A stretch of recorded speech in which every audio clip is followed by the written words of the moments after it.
जय हिंद। नमस्कार दोस्तों, स्वागत है आपका हमारे यूट्यूब चैनल में। आई होप आप सभी अच्छे होंगे और आपकी तैयारी अच्छी चल रही होगी। देखो, इस वीडियो में मैं बात करने वाला हूँ यूपी पुलिस रिजल्ट के बारे में। देखो, यूपी पुलिस का जो रिजल्ट है वो बहुत जल्द आने वाला है। 25 अक्टूबर से 1 नवंबर के बीच में आपका रिजल्ट देखने को मिल सकता है। तो देखो, जैसे रिजल्ट आएगा उसके बाद देखो आपका क्या होगा। देखो, रिजल्ट आने के बाद क्या होता है, आपका डॉक्यूमेंट वेरिफिकेशन होता है। और देखो, इस वीडियो में मैं आपको डॉक्यूमेंट वेरिफिकेशन के बारे में बताऊंगा कि डॉक्यूमेंट वेरिफिकेशन कैसे होता है। और देखो, जब 2019 में मेरा यूपी पुलिस में नंबर आया था, मेरा डॉक्यूमेंट वेरिफिकेशन कैसे होता, मैं कौन कौन से कागज वहां लेके गया था, तो उसके बारे में देखो फुल जानकारी मैं आप लोगों को देने वाला हूँ।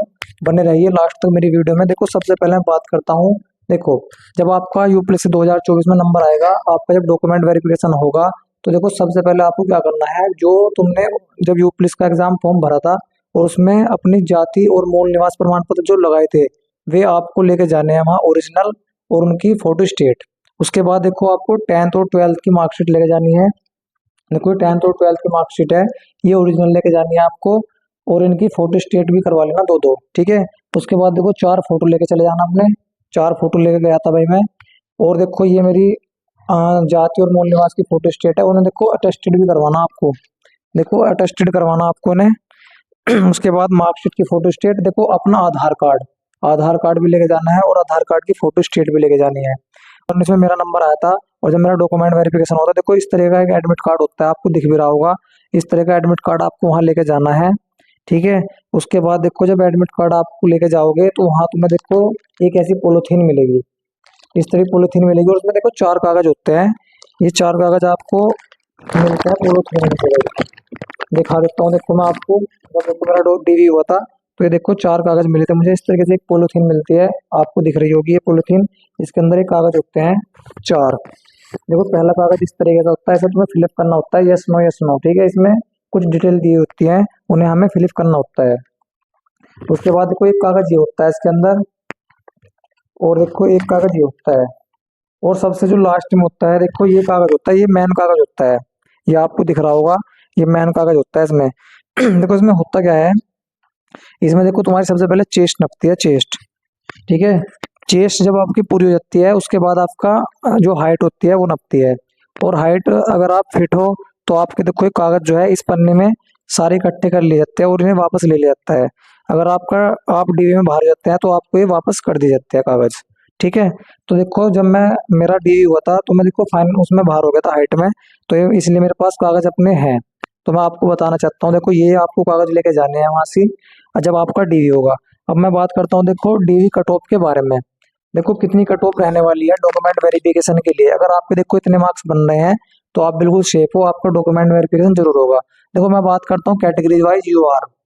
अगर आप देखो जनरल कैटेगरी से हो और आपके देखो जो मार्क्स हैं, अगर वे आपके 190 नंबर बन रहे हैं, तो बिल्कुल आप सेफ हो, आपका देखो डॉक्यूमेंट वेरिफिकेशन जरूर होगा, ठीक है।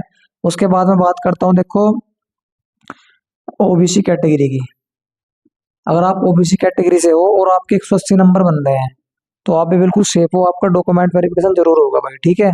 आप फिजिकल की तैयारी करो। उसके बाद मैं बात करता हूँ ईडब्ल्यूएस कैटेगरी से। अगर आप देखो ईडब्ल्यूएस कैटेगरी से हो और आपके देखो 180 नंबर बन रहे हैं प्लस, तो देखो आप भी बिल्कुल सेफ हो, आपका डॉक्यूमेंट वेरिफिकेशन जरूर होगा। उसके बाद मैं बात करता हूँ एससी कैटेगरी से। अगर देखो 170 नंबर आपके हैं, तो आप भी बिल्कुल सेफ हो।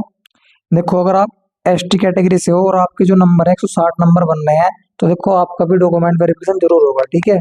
अब बात करते हैं भूतपूर्व सैनिक की।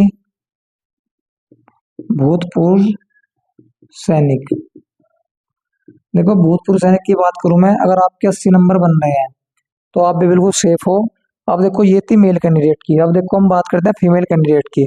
अगर आप देखो फीमेल कैंडिडेट हो और आपके देखो मार्क्स जो है यूआर में, अगर यूआर में 175 बन रहे हैं, 175 प्लस मार्क्स बन रहे हैं, तो आप भी भाई बिल्कुल सेफ हो, फिजिकल की तैयारी करो। और बात करूँ ओबीसी की, तो ओबीसी में भाई 170 नंबर। ईडब्ल्यूएस की बात करता हूँ तो ईडब्ल्यूएस में 170 नंबर। एससी की बात करूँ तो 160 नंबर। और भाई एसटी की बात करूँ तो 150 नंबर। अगर देखो आपके इतने मार्क्स बन रहे हैं फीमेल कैटेगरी से, तो बिल्कुल आप सेफ हो, आप फिजिकल की तैयारी करो भाई, अपनी रनिंग स्टार्ट कर दो। देखो, डॉक्यूमेंट वेरिफिकेशन के बाद क्या होता है, डॉक्यूमेंट वेरिफिकेशन के बाद होता है देखो आपका फिजिकल। देखो, फिजिकल में क्या होता है, फिजिकल में 4800 मीटर रेस मारनी पड़ती है मेल कैंडिडेट को 25 मिनट में। देखो फिजिकल के बाद होता है तुम्हारा मेडिकल, और मेडिकल के बाद लिखते हैं फाइनल मेरिट। ठीक है। अगर देखो आपको हमारी वीडियो अच्छी लगी हो तो प्लीज चैनल को सब्सक्राइब कर देना और वीडियो को लाइक कर देना। जय हिंद, जय भारत।